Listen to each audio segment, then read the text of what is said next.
Other improper expenses provided to Kawhi Leonard by the team, as well as a possible second unreported endorsement deal with a different company. The expanded investigation has caused delays into any ruling. Live from the heart of SEC country, this is your daily fix of grit, guts, and gridiron glory. Welcome to the Deep South College Football Show. Bowen, here it goes! Georgia retakes the lead! Breaking down the biggest matchups, the boldest takes, and the deepest rivalries in college football on Tide 100.9 and 1230 AM WTBC. Intercepted! They confused him! Xavier Brown headed the other way! Touchdown Tide! From Fayetteville to Gainesville, from the Grove to Toomer's Corner, it's SEC football. Chandler delivers! Touchdown! Now, here's your award-winning host, Wyatt Fulton. And welcome into another edition of the Deep South College Football Show right here on Tide 100.9 and 1230 AM WTBC, your home for Alabama Crimson Tide sports. We'll wrap up today with our previews and predictions for the Southeastern Conference. And you see it right there. Today, we're going to talk about the Vanderbilt Commodores, who have caught everybody by storm at this point here. We got Whitman Clark hanging out with us here in the Tide 100.9 studios. Whitman, how you doing, brother? I am all right, Wyatt. I'm going to get my camera turned on here when I stop talking, but excited to talk a little Vanderbilt, excited to talk a little SEC as a whole, little prediction season before we head off to media days here next week. I'm really looking forward to that, too. I'm pumped up. I'm interested to see which one of the teams in the conference hits you back and allows us an interview. We have contacted, and by we, I mean me, I have contacted all 16 teams in the SEC for interviews with various coaches, players, the whole nine yards. We're trying to get as much content as we can out of SEC Media Days. And I've already heard back from Alabama and Auburn. So we're going to get somebody on Tuesday with Auburn and on Wednesday with Alabama. Don't know who yet, but we're going to get somebody with the Tide and the Tigers. And then looking at it here, I've also already heard back from, I'm just double checking here, South Carolina. They've got us on their list here. And then I believe Georgia. So we've got a couple of teams that have already started to hit us back, sent out those emails yesterday afternoon with the announcements of who all's going to be at SEC Media Days. That got announced yesterday by the Southeastern Conference. So we've reached out. All they can do is say no, right? All they can do is say no. And we've also reached out to Vanderbilt to see if we can get head coach Clark Lee on the program here during SEC Media Days. So why not? Let's talk a little Vanderbilt today, led by the man in the middle there. That is Mr. Clark Lee, who's entering year 6 with Vanderbilt. A lot of people don't realize Clark Lee's been at Vanderbilt for quite some time. His first season was the 2021 season, and 21, 22, 23, everybody was saying, yeah, it's kind of the same old with Vanderbilt, right? They're the punching bag of the SEC. They're not really going to shock anybody. You know, they might beat Kentucky. They might beat Arkansas. If they're really, really good, they might be able to get a win over Auburn or Mississippi State. But outside of that, they're not really going to shock anybody. They're not going to shock the world, right? And then here comes 2024, which is actually the background for today's cover. Number 1 Alabama rolls into Nashville, fresh off the victory against Georgia, and Vanderbilt beats them. What was it? 45-40 was the final score of that game between Alabama and Vanderbilt. Either that or 35-30, one or the other. I think it was 40-35 actually. Oh, there we go. We'll meet in the middle. You're right. 40-35. Yeah, meet in the middle there. Vanderbilt knocks off number 1 Alabama. The field gets stormed. Diego Pavia and Clark Lee are doing interviews with Alyssa Lang on the SEC Network. And suddenly, everybody's taking Vanderbilt a little more seriously, right? They go 7-6 in 2024, 3-5 in SEC play, highlighted by the victory over Alabama early in the month of October there. And then we get to 2025, right? And we're thinking, okay, what is Vanderbilt going to be this season? Can they compete for a college football playoff? We heard from Diego Pavia last year at SEC Media Days. He said, look, I had offers to leave. I had offers from other teams here this week at that time, Atlanta, at SEC Media Days to leave Vanderbilt. But I love Vanderbilt. I love Coach Lee. I want to build something here in Nashville. And we're going to go and we're going to try and compete for a national championship this season. Now, everybody laughed at that. Everybody said, Vandy, national championship, college football playoff? Pfft, please. And then here comes Vanderbilt. They lose 3 games last season. They finished the season 10-3, 10-2 in the regular season, just a couple of spots out of the college football playoff. Had a loss to Alabama in Tuscaloosa. It was a revenge game for the Crimson Tide following the 24 season, and a 3-point loss to Texas, who was another team that was just on the outside looking in. But Alabama made the college football playoff. And then the bowl game, they lose to Iowa. Okay, whatever. That I hate to say it, Whitman, that game didn't matter worth a lick of anything. No, about as much as that same bowl game mattered the year before when Michigan beat Alabama. Hey, Big Ten, though. I mean, they got a strong run in Tampa with the ReliaQuest Bowl here at this point. Shout out the Big Ten boys. Shout out the Big Ten. No, we're not going to shout out the Big Ten. Anyways, Clark Lee is the head coach at Vanderbilt. Again, 26-37 overall record, but the last 2 years they've had a winning record in Nashville. 7-6 in 2024, 10-3 in 2025 here. Now we're entering 2026, and this feels like a season for Vanderbilt that there's a lot of unknowns around the Commodores this season, right? No Diego Pavia, he's off to the NFL. No Eli Stowers, and that was one of their big weapons for Pavia a season ago. But they've got some returning guys on that offense here. And we'll start with the returning guy here at the running back position. It's Cedric Alexander, who was a big catalyst in that win over Alabama 2 seasons ago. Last year at Vanderbilt, he had 567 yards, 5.4 yards a carry, and 11 touchdowns. He also had 19 receptions for 200 yards and 4 touchdowns. Now, I know you look at those stats and go, 567 yards, really? That's it from a starting running back in the SEC? Keep in mind, though, Pavia did a lot of damage there when you look at Vanderbilt's rushing attack here. And then not to mention they had a couple of other guys in that running back room as well that were able to tote the rock for the Doors last season. But Cedric Alexander, he's back as kind of that lead guy in that room there. And this is a gritty running back.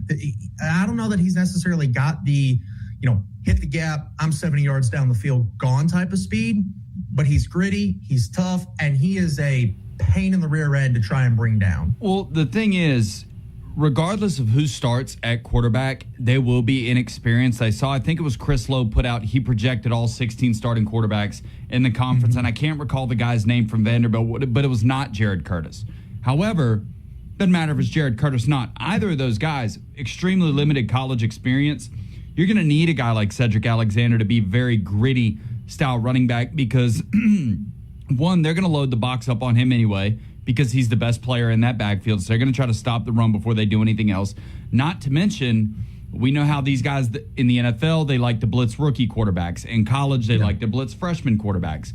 So even if the defensive coordinator gets, their pass run guess wrong and brings a pass blitz, they hand the ball to Cedric Alexander, he's still going to have to find a way to make something happen. So he's going to need a big year if Vanderbilt wants to stay afloat or, go back to any sort of prominence like they had last year. And the article that you were referencing there, it was Pete Nakos with On3 projecting the starting quarterback for every SEC team. Like you said, it's not Jared Curtis, according to Nakos. Nakos thinks it's going to be Blaze Berlowitz, a kind of third-year transfer from New Mexico State. I guess he was...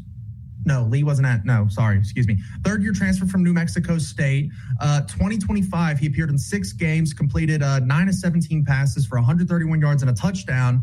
A lot of that in mop-up duty, right? He also had 81 rushing yards and a touchdown there for the Doors last season here. That rushing touchdown came against Georgia State. The passing touchdown came against Virginia Tech. 2 games where Vanderbilt won 44-20 over Virginia Tech and 70-21 over Georgia State there. So I still think it's going to be Jared Curtis. Should be. But are we looking at a little New Mexico State to Vanderbilt pipeline building? We could be. Because Pavia was there. Pavia, Stout, yeah. There. Uh-huh. Huh. Now, interesting. Now Blaze is coming in here as well. Blaze Berlowitz. What a name. If you're going to be a good quarterback, you might as well go all out and have a name like Blaze. I mean, I don't know. Is that like the government name on this kid? That's what Pete Nakos said. I looked the kid up. It's what his profile says. It's what his name is on the roster. So maybe it is the government name. Because, Tiger's name is obviously not Tiger. It's a hell of a name, but his name's not Tiger. Booger McFarland. His mama wasn't holding him in the hospital. Say, yeah, this looks like a booger to me. I mean, what does a kid? Baby booger. What does a little baby have to pop out and look like for you to go, yep, right here, yep. Hey, Blaze. Yeah. So I don't know. I think it can be and should be Jared Curtis, though. I understand the idea of freshman quarterback in the SEC. That's a big adjustment. But this was the number 1 overall quarterback in the recruiting class. Georgia had him committed. Vanderbilt saw the talent. Vanderbilt saw the talent, realized how good this kid is, and said, look, we're going to capitalize on some of this positive momentum right now, and we're going to go flip him from Georgia. After a financial commitment, after a couple of meetings with the guys in Nashville there, Jared Curtis is now a Vanderbilt Commodore, wearing number 2 with the doors up in Nashville there. He had 9,738 passing yards, 128 touchdowns to just 25 interceptions over his high school career.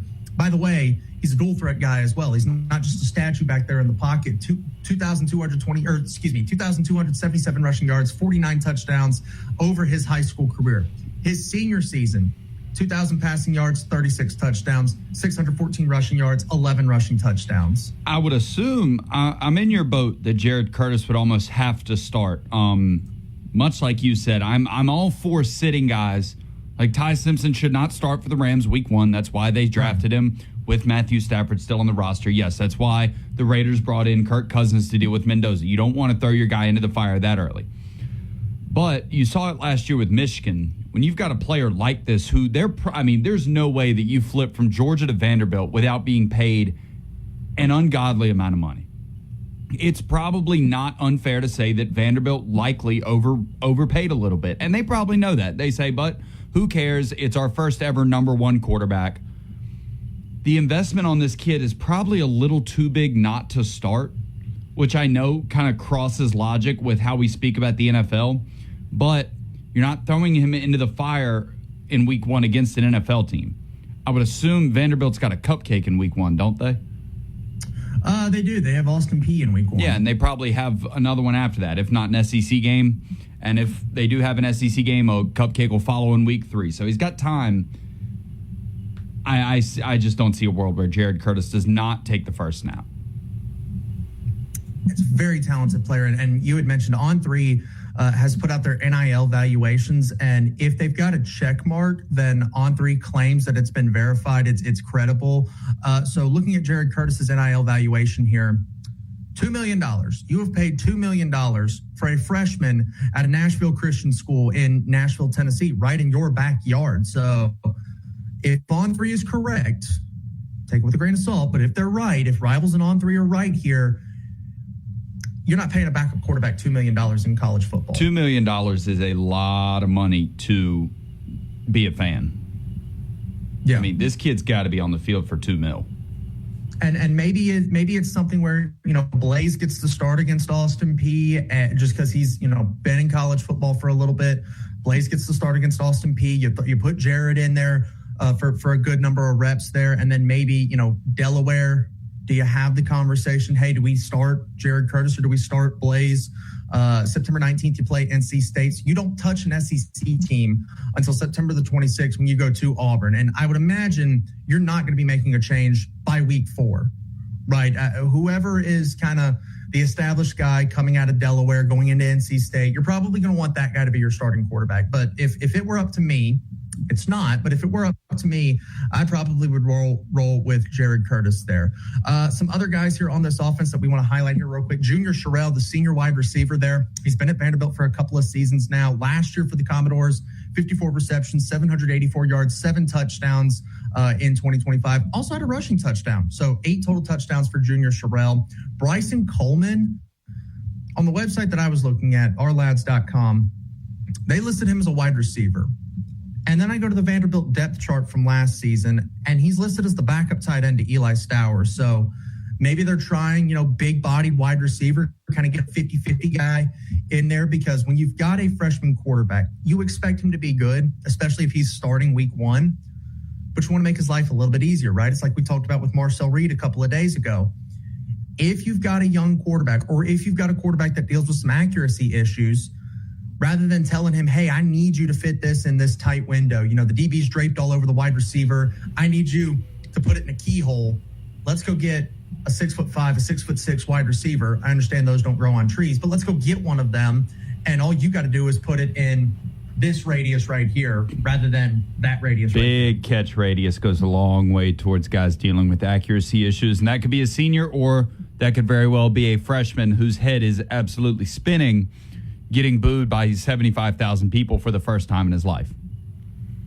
You also brought in Cole Adams from Alabama, a wide receiver transfer who had a decent showing in 2024 prior to a foot injury against Missouri. 2025, he kind of took a back seat in Tuscaloosa. Even still, had 176 yards and a touchdown last season with Alabama. Tight end Cole Spence is a graduate. He was kind of listed as I don't want to say co-starter, but Vanderbilt ran a lot of 2 tight end sets last season, and Cole Spence was the other guy on the field in addition to Eli Stowers. So he's a graduate. He's got 334 yards and 4 touchdowns on his career. Started 11 games in 2024. I was looking at Vanderbilt's roster, and they didn't have anything on him in 2025. But even still, he had 15 receptions for 233 yards and 2 touchdowns in 2025. So feel like he's probably going to be a pretty good player there. If they do continue with the 2 tight end sets, you're looking at Javante Connor, a redshirt junior transfer from East Carolina, who's last season for the Pirates caught 23 balls for 333 yards and 3 touchdowns with East Carolina last season. Now, the offensive line for Vanderbilt here is a little interesting. They don't list it specifically as left tackle, left guard, center, right guard, right tackle. Vanderbilt's got this thing called a quick tackle, which is the equivalent of a left tackle, but it's your guy that, maybe a little bit quicker on his feet, right? He's going to be the one that's most of the time protecting the blind side, I would say. Well, they bring in a guy from a program that this program develops some of the best linemen in the country. This program does a phenomenal job with offensive linemen and offensive lineman development here, and they're not even a Power 4 school.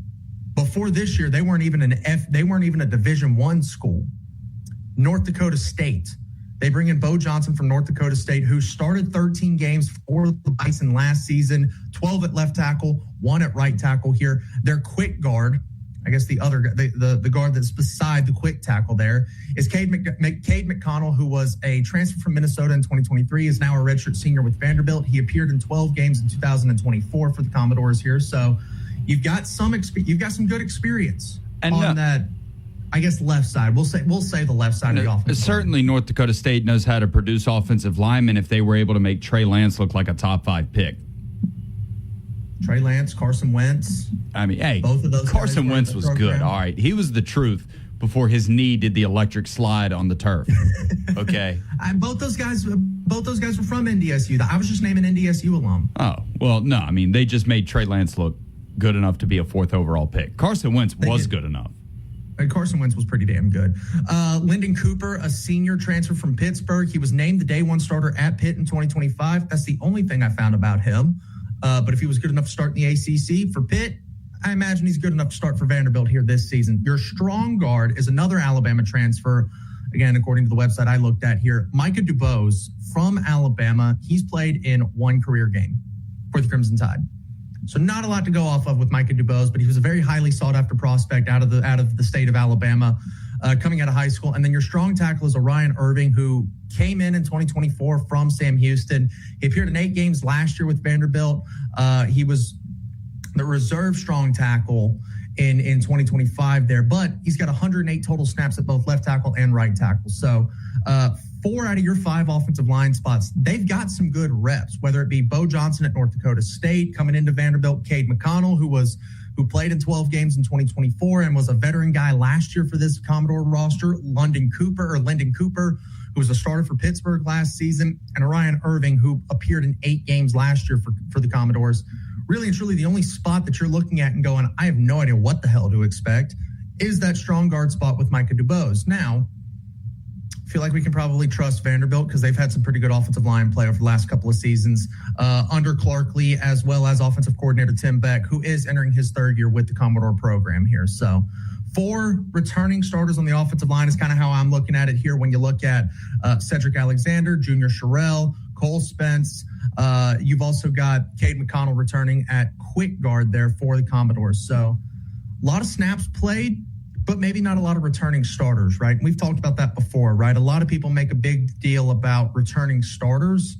but it's more so about snaps played, right? That's the one that you want to really key in on, because there's a lot of teams that, like take Alabama, for example, right? Damani Jackson started most of the season last year at cornerback for Alabama, but Dijon Lee got a ton of reps for Alabama last season. So even though, yes, they quote unquote lost a starter, the backup went out and played a ton of reps last season. So that's kind of how I'm looking at it for Vanderbilt here. We'll go ahead and take this first time out for our radio side of things here. And on the other side, we'll take a look at Vanderbilt's defense, led by defensive mind head coach Clark Lee and defensive coordinator Steve Gregory, entering his second season as the Vanderbilt defensive coordinator, right here on the Deep South College Football Show on Tide 100.9 and 1230 AM WTBC.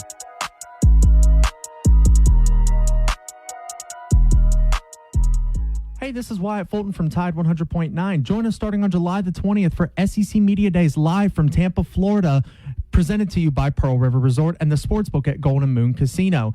We'll bring you live updates, press conferences, and interviews from all 16 teams in the Southeastern Conference at SEC Media Days 2026 from Tampa, Florida, presented by Pearl River Resort.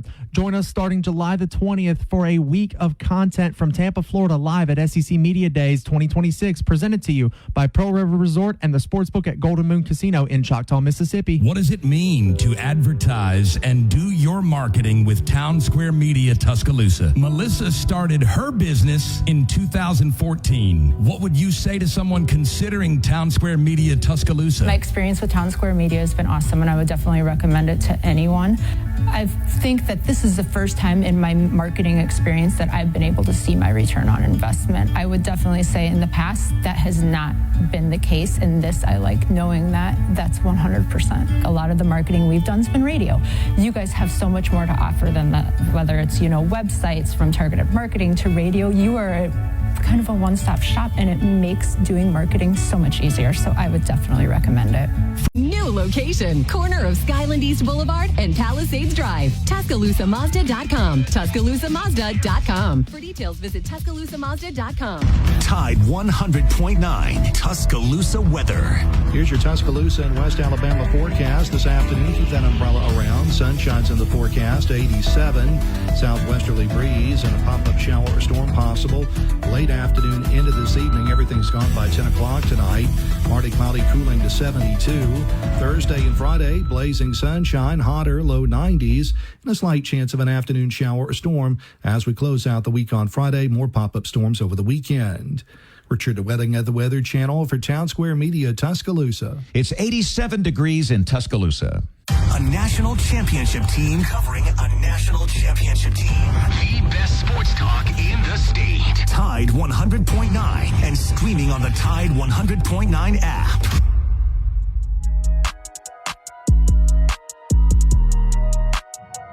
And we're back here on the Deep South College Football Show. Let's take a look at the Vanderbilt defense now. They've got some returning starters on this defensive side of the ball, and we'll start in the trenches with a non-returning player. That is Brian Allen, Jr., a graduate transfer from Iowa who had 16 tackles last season for the Hawkeyes, played in all 13 games, but wasn't necessarily a starter for Iowa. But, Whitman, you and I talk about it all the time, on the air, off the air, when we talk defense. There's none more formidable than the Iowa Hawkeyes, especially when you look at snaps played, right, compared to the fact that their offense is lucky to score 20 points a game. Defensively, they're on the field a ton. So the fact that Brian Allen Jr. is coming over from Iowa, he's got that high motor already. He's got the ability to play at a very high level, and he's already got the conditioning because he's on the field so much from his time at Iowa. Fits well with maybe an inexperienced offense. Comes out early in the year. They can't get it going. You're going to need guys that are able to stay on the field while still performing at a high level. So not going to go as far as to say maybe a match made in heaven, but definitely the right kind of addition if you know that you're probably going to be dealing with some growing pains on offense. At defensive tackle, you've got another returner, although this guy, he dealt with a lot of injuries last season. Looking at the stats, he only had one tackle last season because of how much he was dealing with injury. But, and I've got the pronunciation chart pulled up here, so hopefully I don't butcher this. It's graduate Ilanan Issa Wadara, I believe is how you pronounce that. That's according to the Vanderbilt pronunciation guide here. Like I mentioned, in 2025, dealt with some serious injuries. I remember seeing his name on the injury report for the Alabama game. So he's a graduate this season, though, just 1 tackle in 2025. But in 2024, where he was another key contributor to this Commodore defense, 31 tackles, 5 for loss, 2 sacks, 2 quarterback hurries, and 2 passes swatted. So another big body defensive lineman with a lot of experience in Nashville there. Glenn Seabrooks III, a junior, so another returning starter for the Commodores, 19 tackles, half a tackle for loss, 1 pass defense, and 13 game appearances in 2024. Again, the depth chart that I'm looking at is from Vanderbilt's game at Virginia Tech. So week 2 of last season, he was listed as the starter in that game. When I went to the website for Vanderbilt, didn't really show a ton of 2025 stuff for him. So I'm labeling him as a returning starter because he was a starter early in the season last year for Vanderbilt. So 2 returning starters on that defensive line. Their Razor hybrid defender. I was looking at that because it's Miles Capers, who's a graduate, returning again as the starter from last season here. 40 tackles, 9.5 tackles for loss, 4.5 sacks, 5 quarterback hurries, a forced fumble, a fumble recovery, and a pass breakup here for the Commodores last season. I'm equating this to kind of that Wolf linebacker if you talk about the Alabama position room, right? If you talk about that spot on Alabama's roster, and again, we do that because we cover Alabama on a day-to-day basis, so it's the easiest way that our listeners can kind of equate what that is here. But Miles Capers, he's back, 6'4", 249 pounds, just an absolute go-getter when you look at getting after the quarterback there. So Vanderbilt calls it the Razor, I think, according to Google. That's what they do. Regardless, think like an outside linebacker, right? He can do multiple things. He can drop in coverage, and he can rush the passer here. So Miles Capers, another really good player there.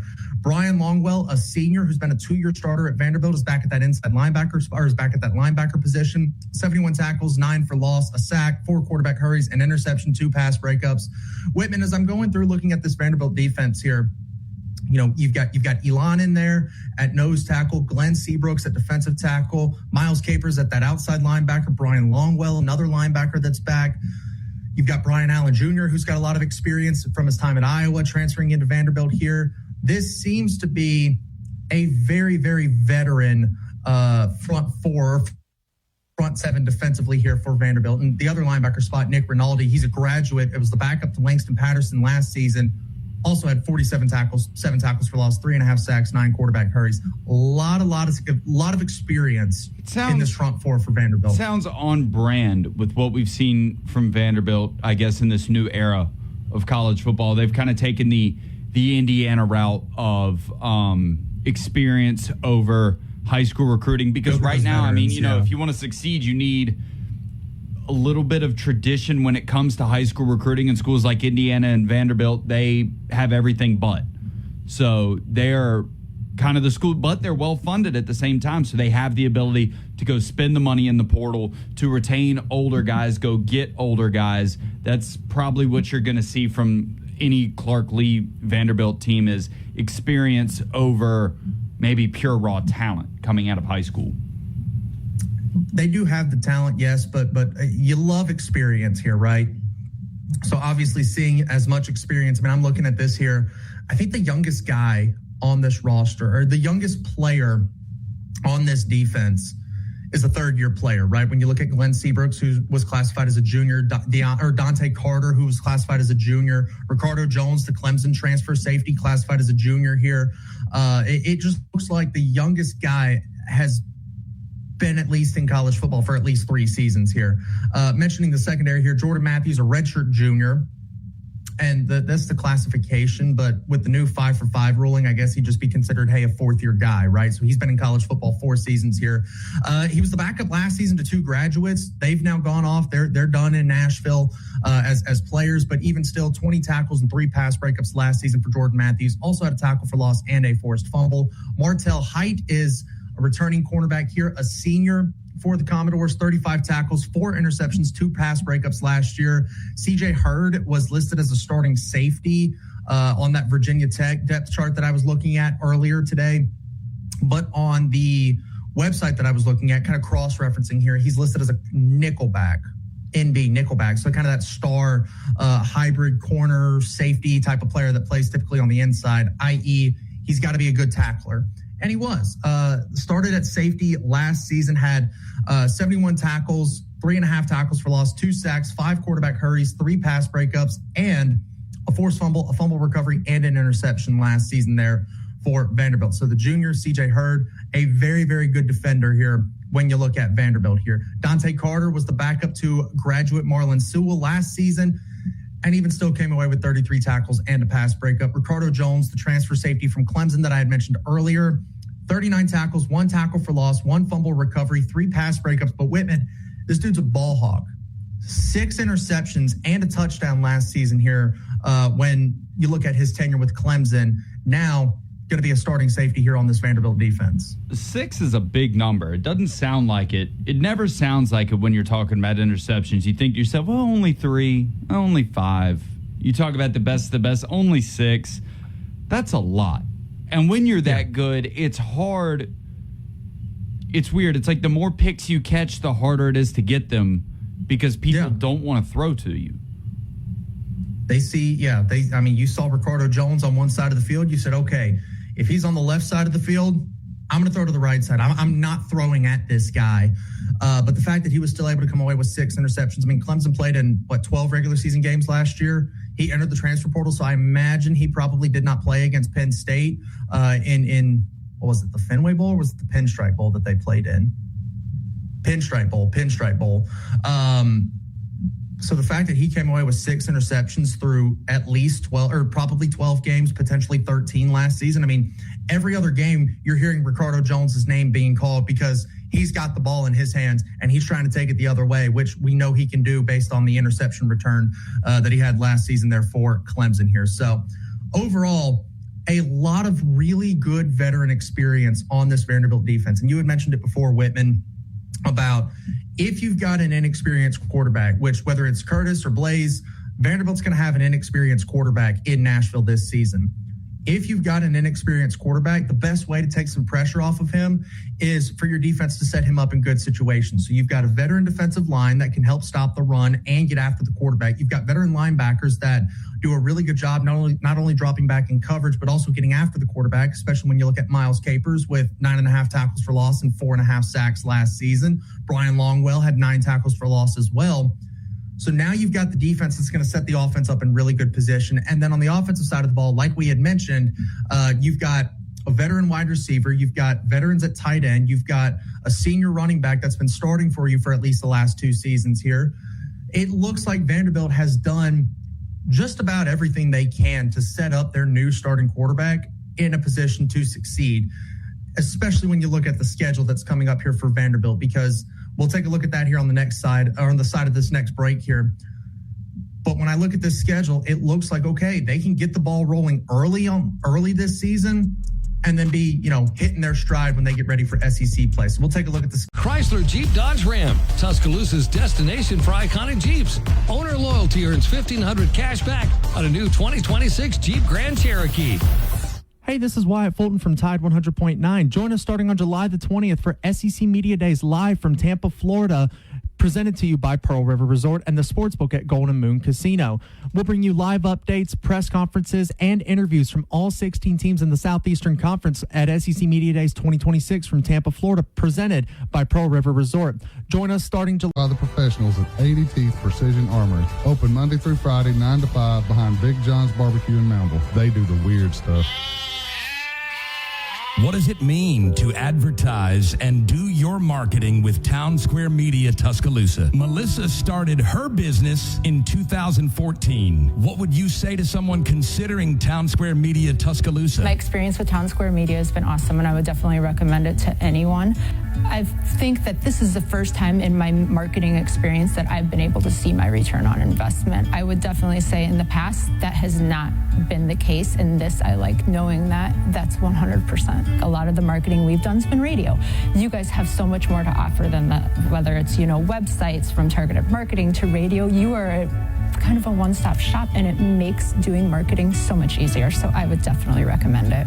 For more Location, corner of Skyland East Boulevard and Palisades Drive. TuscaloosaMazda.com. TuscaloosaMazda.com. For details, visit TuscaloosaMazda.com. Hey, y'all. This is Alabama offensive lineman William Sanders, and you're listening to Tide 100.9, the home of Alabama Crimson Tide Sports.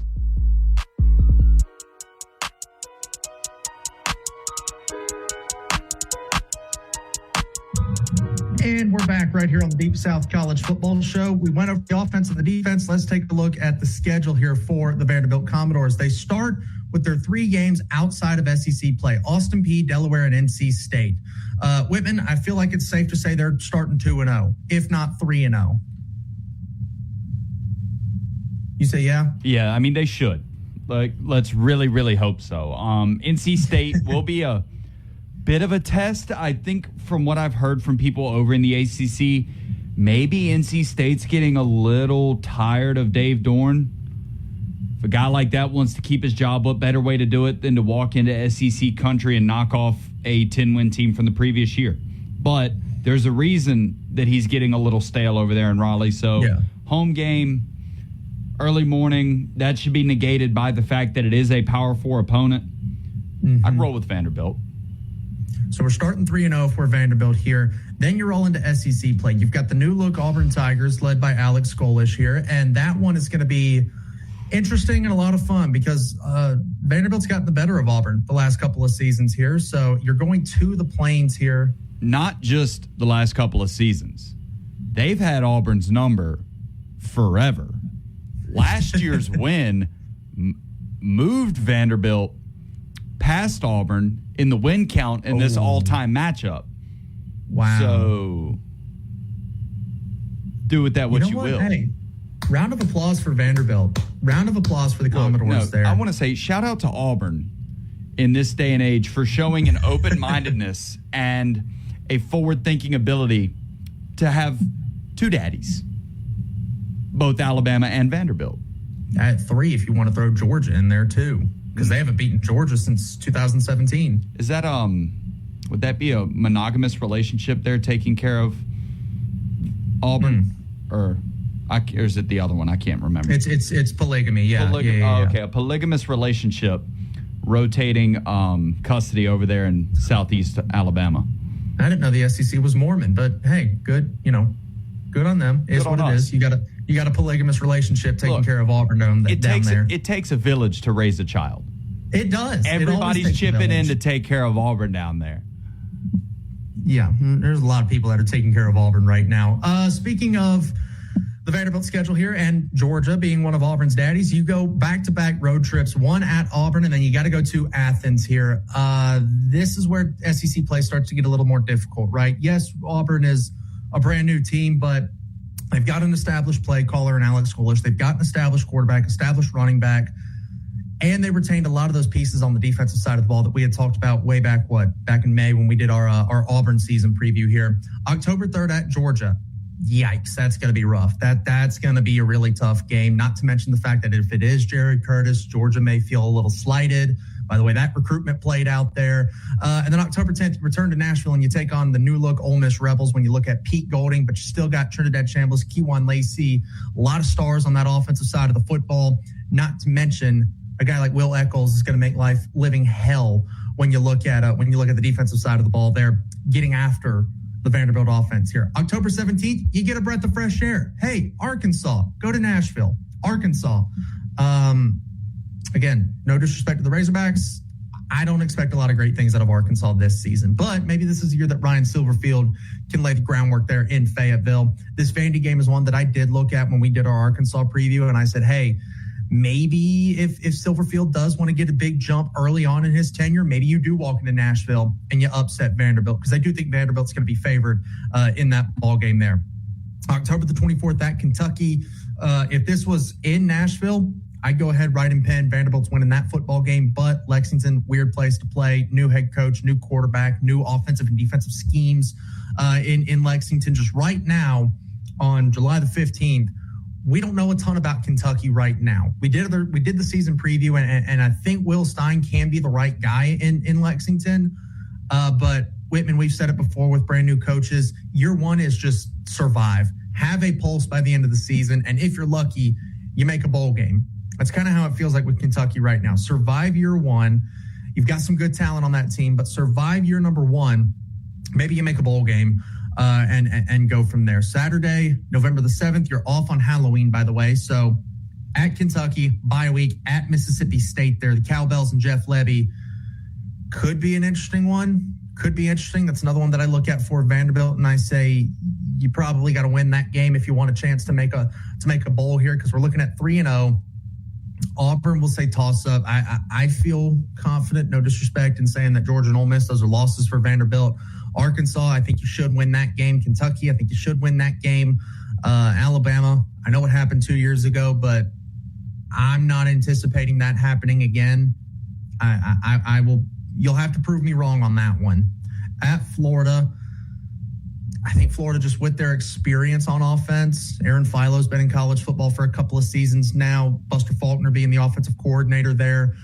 They're familiar with each other in the scheme on offense there. Jaden Vaught, running back, Dallas Wilson, and, the guys that they've got out there at wide receiver, Eric Singleton coming in from Auburn. I think Florida, that game being in the swamp, probably going to be a little bit too difficult there for Vanderbilt. And then November 28th, you've got Tennessee, who you went out and put belt to backside last season. I mean, spanked them last season here. So Whitman, that's the Vanderbilt schedule.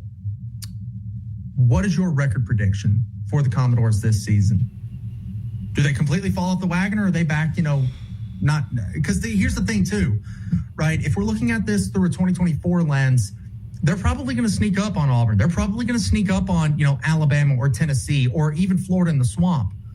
But after the 10-win season last year, and the fact that Vanderbilt's been so loud, because they deserve to be, because they finally have reached, national relevancy, you're not sneaking up on anybody this season. And there are going to be a couple of teams that want to remind Vanderbilt why they weren't loud before last year. So I'll give them the 3-0 start. Lose to Auburn, lose to Georgia, lose to Ole Miss. Probably beat Arkansas. 3 wins, 3 losses. Probably you move to 3-4, lose to Arkansas at home.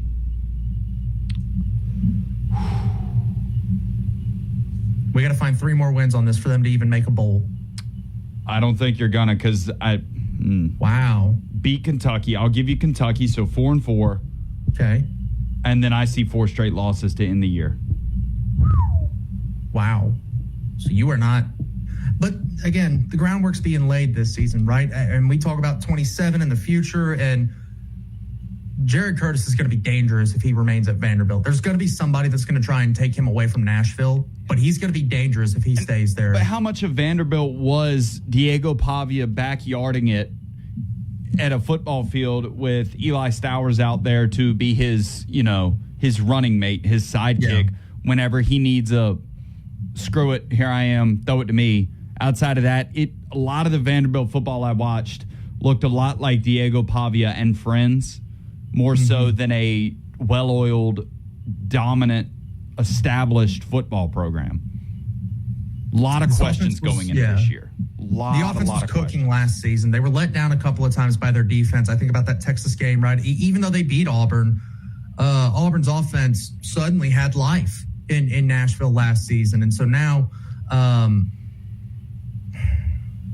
looking at 5-7 or 6-6. What are the SEC wins? SEC wins. I've got them beating Arkansas. I've got them beating Mississippi State. Kentucky's kind of the one that I'm looking at. Is like, all right, maybe this is a toss-up. Do they go to Lexington and struggle win, or do they go to Lexington and lose that game with a potential true freshman quarterback on the road? So I'm going to say 6-6. I'm going to say 6-6 for them. They'll make a bowl game, but again, that groundwork's just been laid for Jared Curtis to be the future there in Nashville. And look, Clark Lee, he's proven us wrong before. He's proven me wrong. He's proven you wrong. There's a lot of things that can go sideways when trying to predict what's going to happen with Clark Lee. This may be another one. He's going to have to prove us all wrong again here this season here. We'll take our last quick time out here, and then on the other side, we've gone through the SEC. We've looked at every team now. Who is going to Atlanta and who's going to be crowned at the SEC? Oh, taxes. Again, don't forget to save big this weekend at all 3 locations of Urban's. Tell them Van the Bootman sent you. Roll Tide, the best sports talk, period. Your home for Alabama sports. Tide 100.9 and streaming on the Tide 100.9 app.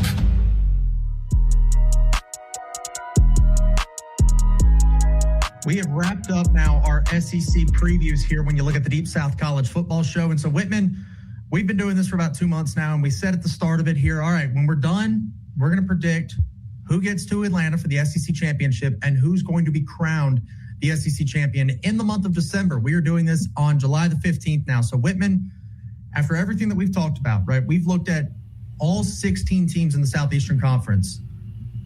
Who goes to Atlanta? I really wish that you had written down all of our predictions. Georgia's a mainstay. They'll find a way back this year. I don't remember saying that they had 2 losses on their schedule. So go Georgia. It's a host of good options. I mean, you've got Oklahoma coming up, Texas, LSU, Alabama. Does Texas A&M get back? I don't think Texas A&M gets back. I don't think Ole Miss gets back or gets there. I don't think LSU does it, and that kind of leaves me with Texas, Oklahoma, and Alabama. Oklahoma's got to go to Georgia, and they've got to play Red River. I'm going to rule Oklahoma out. Okay. I'm probably going to steal your idea. There's too much going for them this year to bet against them. For the second time in 3 years since joining the conference, the SEC championship game will be Georgia and Texas. So you've got Georgia and Texas, and I was thinking about this too, right? I'm kind of keeping track of who I've got here. Well, I said the other day, Texas, actually yesterday when we did our Texas preview, I've got Texas going 9-0 in SEC play. Their only loss I've got on their schedule being that Ohio State game. So obviously, I've got Texas in the SEC championship game. And then looking at it here, like you'd mentioned, Ole Miss, they're going to be really good this season, but they've got some tough games on that schedule. And I'm not going to put Ole Miss in there. I don't think Texas A&M, because I'm already marking up a loss. I had Alabama winning their game against Texas A&M, and I've got Texas until Texas A&M pulls it off. They'll have to prove me wrong there. So that's 2 losses in conference play. So Texas A&M's out. LSU, I think, is a year early, so no LSU.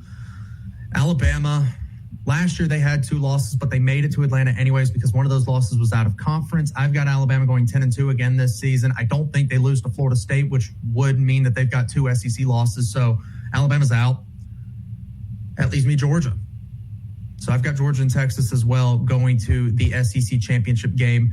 Like you said, second time in 3 years, second time since joining the conference, Texas and Georgia, or second time since Texas and Oklahoma joined the conference. Texas and Georgia will play in Atlanta here. Whitman, your pick for the SEC champion. We're doing this 5 months early, so we can either be geniuses or we're idiots. But who wins between Georgia and Texas and Atlanta? If anybody listening clips this and tries to show it to me in December when I'm ultimately probably wrong,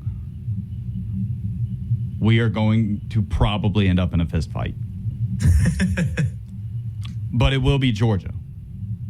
I'm okay with making that pick. I'm okay with making that pick for the same reason I'm okay with making the Iron Bowl pick the same every time. The same reason that I'm okay with making the Lone Star Showdown pick the same every time. Until somebody beats Georgia, right now, the safest bet is Georgia. And in this economy, a safe bet's all we've got left. I'm right there with you. We've seen Georgia, Texas, 3 times since they joined the conference, or since Texas joined the SEC, and 3-0. Georgia smoked them in Austin. Georgia had to win in overtime, but Georgia won the SEC championship, and then Texas goes to Athens and gets their butts handed to them again. Lone Star Showdown, Texas A&M's going to have to prove me wrong. SEC championship, until somebody beats them, other than Alabama, I've got Georgia winning the SEC. So we are both riding with the Georgia Bulldogs to win the Southeastern Conference championship game here, clinching the automatic bid into the college football playoff. I would imagine Georgia's got another bye here based on, what kind of things look like. I think I had Georgia 11-1 overall, 1 loss in conference play. So winning the SEC would officially give them a bye into the college football playoff. I imagine Texas would be pretty highly ranked too if they're not in that top 4 based on what everybody else is doing in the world of college football. They're for sure getting a home playoff game. They may be a 5 seed getting to play, Bum University or whatever G5 ends up making the college football playoff at number 12 there. And then who knows after that point. who knows after that point. But thank you so much to everybody who's been checking us out here on the Deep South College Football Show. Coming up next for our radio listeners, The Game with Ryan Fowler on Tide 100.9 and 1230 AM WTBC.